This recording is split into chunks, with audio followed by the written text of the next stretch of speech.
She quietly withdrew all her life savings from the bank, determined to live like a rich woman in a small city and spend every last penny in one go. But even on her very first flight, she still booked the cheapest economy seat. The space was already tight, and the man in front kept leaning his seat farther and farther back until he was practically sitting in her lap.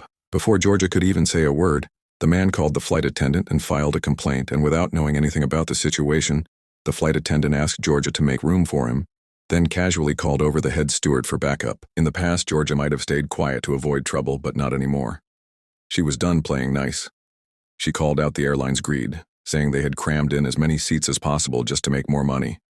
Even trains were more comfortable than this, and she wasn't about to spend the whole flight with a stranger, basically sitting on her. Other passengers started nodding and chiming in, but the head steward had no patience for someone flying economy and daring to complain.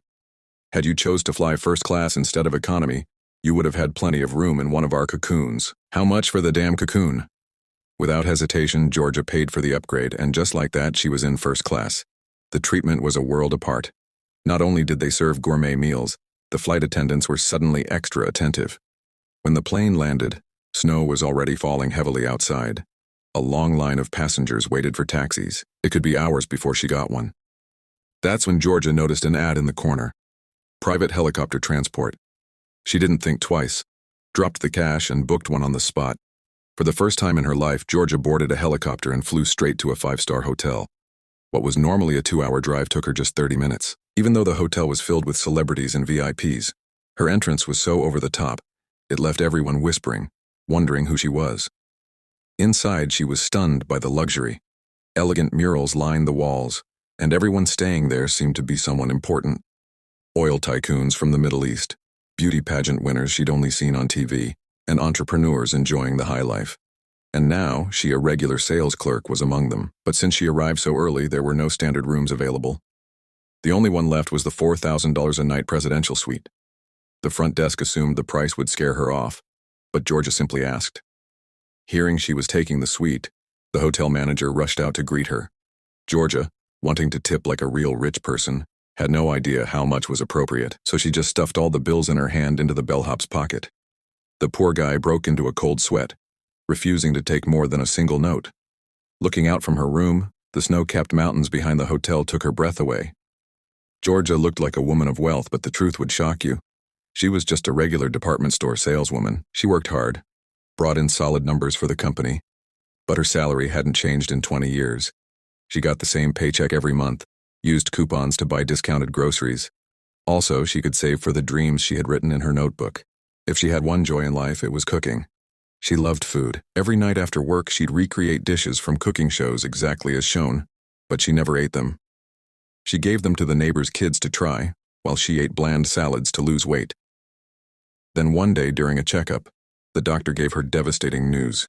She had a terminal illness. She didn't believe it. She went for a second opinion, even brought in a panel of specialists, but the diagnosis didn't change. She had only 3 weeks left to live. Worse yet, her health insurance wouldn't cover the $350,000 surgery.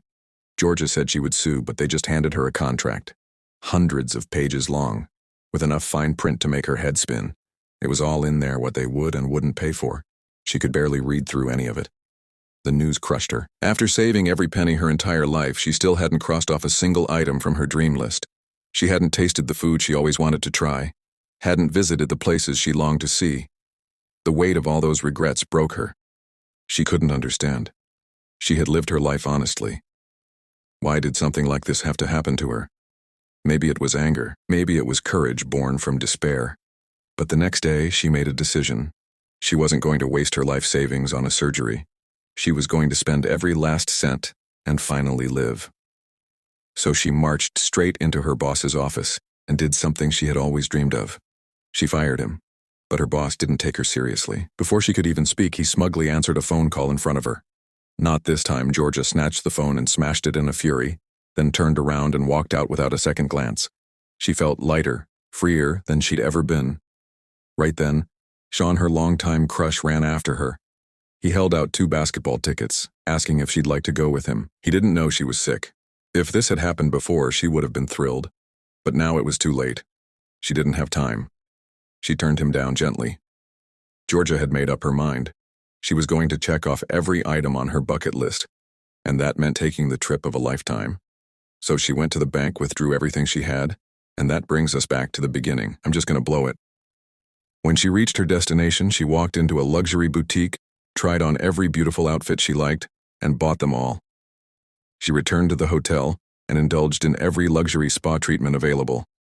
When she got hungry, she went to the hotel's restaurant and ordered every single one of their signature dishes. No substitutions, no requests. She asked that the executive chef prepare them personally. The moment the chef saw the order, he lit up. She had picked all his favorite recipes, the ones few people ordered because of how rich and heavy they were.